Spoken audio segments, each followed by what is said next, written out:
Assalamualaikum warahmatullahi wabarakatuh. Alhamdulillah, salatu wassalamu ala rasulillah, ma ba'd.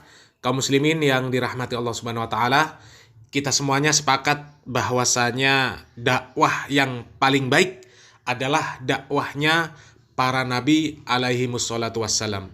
Terutama nabi kita yang mulia, Muhammad sallallahu alaihi wasallam. Beliau adalah manusia yang paling sempurna, ya, baik dalam bentuk fisik maupun kepribadian beliau. Sehingga orang kafir pun terkagum-kagum ketika melihat kebaikan akhlak beliau.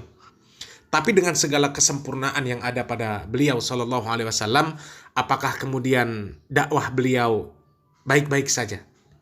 Apakah kemudian dakwah beliau aman-aman saja, mulus-mulus saja, tanpa halangan, tanpa rintangan?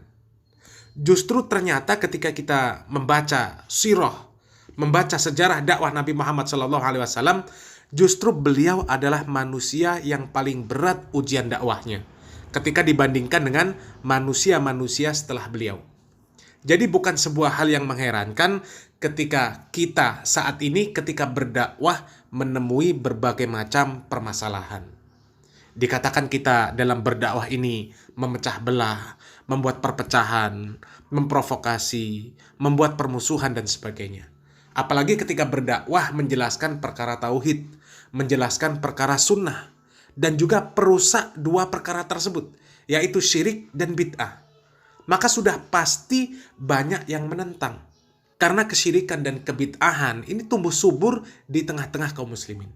Bahkan para penentang dakwah tersebut, mereka rela melakukan apa saja demi melakukan perlawanan supaya dakwah ini berhenti. Dan salah satu fitnah tersebut datang dari seorang ustadz, di mana beliau ini menuduh bahwasanya ulama-ulama yang ada di Saudi itu sangat saklek, sangat kaku di dalam memahami makna bid'ah. Bahkan dikatakan oleh beliau bahwasanya ulama di Saudi dahulu menganggap bahwasanya mikrofon itu adalah perkara yang bid'ah. Ini fitnah yang luar biasa. Kita simak videonya. Makanya pertama kali mikrofon masuk ke Masjidil Haram, ulama-ulama Saudi Arabia sangat saklek, sangat kaku. Gak boleh pakai mikrofon, karena mikrofon bid'ah, wa kullu bid'atin dhalalah, wa kullu dhalalatin finnar. Yang mengharamkan itu didatangi oleh Syekh Muhammad Mutawalli Asy-Sya'rawi, ulama besar Al-Azhar. Datang dia, dijumpainya ulama yang mengharamkan itu. Wahai Tuan Syekh, ya, kamu yang mengharamkan mikrofon, betul. Kebetulan Tuan Syekh itu sedang baca Quran pakai kacamata. Kata Syekh Muhammad Mutawalli Sya'rawi, hadza mukabbirus saud wa hadza mukabbirus surah. Ini pembesar suara, ini pembesar gambar. Kenapa ini halal, kenapa itu haram? Kok dipakai kok? Kurang aka minum ya kak?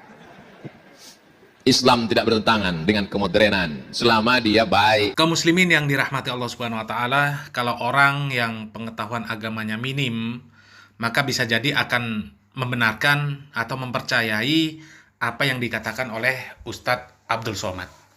Karena sekarang pun masih banyak, ya, masih banyak bukti orang-orang yang mereka ini gagal faham di dalam memahami bid'ah ini.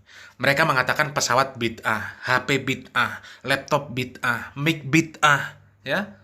Padahal sangat jauh apabila definisi bid'ah yang dimaksudkan di dalam syariat agama ini kemudian dikaitkan dengan perkara-perkara dunia yang seperti itu.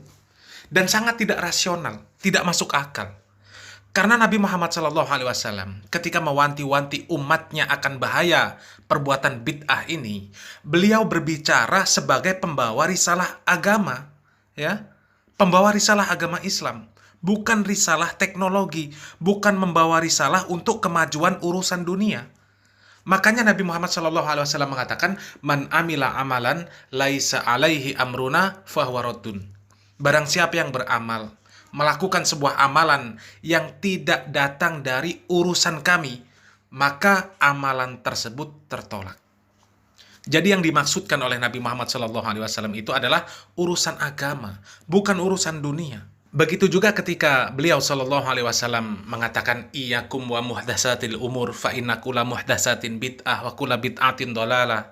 Maka Nabi pada saat itu sedang berbicara masalah agama, bukan masalah dunia. Kemudian kalau menurut Ustadz Abdul Somad, ketika mic itu baru masuk ke Masjidil Haram kemudian ditolak, dikatakan oleh para ulama di sana bahwasanya itu adalah bid'ah, maka pertanyaannya ulama yang mana yang dimaksud oleh Ustadz Abdul Somad? Syekh bin Baz rahimahullah pernah ditanya, "Wahai Syekh, saya tahu adanya batasan yang rinci di dalam membedakan antara sunnah dengan bid'ah. Namun tolong jelaskan kepada kami, apa batasan antara bid'ah di dalam agama dengan bid'ah di dalam urusan duniawi?" Maka Syekh bin Baz rahimahullah menjawab, "Di dalam masalah duniawi tidak ada bid'ah, walaupun dinamakan bid'ah secara bahasa." Ya, manusia membuat mobil, membuat pesawat, membuat komputer, membuat telepon, membuat kabel, atau benda-benda buatan manusia yang lain, semuanya ini tidak dikatakan bid'ah, walaupun memang disebut bid'ah dari segi bahasa. Namun tidak termasuk bid'ah di dalam istilah agama. Karena bid'ah secara bahasa artinya adalah segala sesuatu yang belum pernah dibuat sebelumnya. Itu semua disebut bid'ah. Sebagaimana firman Allah Subhanahu wa taala, "Badi'us samawati wal ard." Allah adalah pencipta langit dan bumi. Maksud ayat ini adalah Allah Subhanahu wa taala membuat langit dan bumi yang sebelumnya tidak ada. Jadi secara bahasa memang istilah bid'ah ini secara mutlak dimaknai sebagai segala sesuatu yang belum ada sebelumnya. Tapi perkara-perkara duniawi yang seperti itu biasanya tidak disebut sebagai bid'ah. Semua itu tidak tercela walau dikategorikan sebagai bid'ah secara bahasa. Bahkan perkara-perkara tersebut tidak diingkari karena bukan perkara agama dan bukan perkara ibadah. Misalnya, kalau kita katakan dibuatnya mobil, komputer, pesawat, atau yang semisalnya adalah bid'ah, maka di sini disebut bid'ah dari sisi bahasa saja. Dan semua itu bukanlah kemungkaran dan tidak boleh diingkari. Yang diingkari adalah perkara-perkara baru di dalam agama, semisal sholawat-sholawat bid'ah atau ibadah-ibadah bid'ah yang lain. Inilah yang diingkari, karena syariat Islam harus dibersihkan dari perkara bid'ah.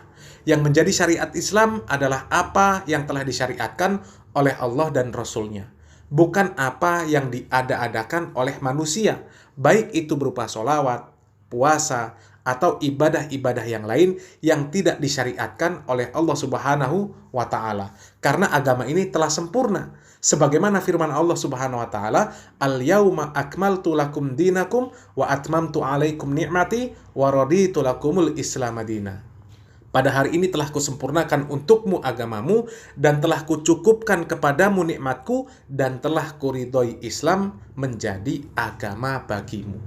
Itu penjelasan Syekh bin Baz di dalam kitab Fatawa Nurun ala Darb juz 3 halaman 21. Jelas, ulama di Arab Saudi menjelaskan bahwa perkara pesawat, HP, laptop, TV, mikrofon itu bukanlah perkara bid'ah yang dilarang di dalam agama Islam. Karena itu semua adalah perkara dunia. Perkara dunia. Jadi masih percaya dengan apa yang disampaikan oleh Ustadz Abdul Somad. Salam waras, salam akal sehat. Barakallahu fikum. Wassalamualaikum warahmatullahi wabarakatuh. Bagian kaum muslimin, bahkan di antara mereka duatnya, para da'inya tidak bisa membedakan mana yang bid'ah dengan mana yang murni urusan dunia. Sehingga ketika kita bacakan hadis-hadis larangan tentang bid'ah dari Nabi kita tercinta SAW, perintah dari Nabi Muhammad untuk menjauhi bid'ah, mereka mengatakan kalau semuanya harus sesuai dengan di zaman Rasul, maka jangan naik haji pakai pesawat, jangan azan pakai mikrofon. Ya akhi, pesawat dan mikrofon bukanlah bahagian daripada agama, dan dia tidak diniatkan merupakan bahagian daripada syariat. Dia hanyalah alat duniawi yang digunakan untuk keinginan melakukan sesuatu.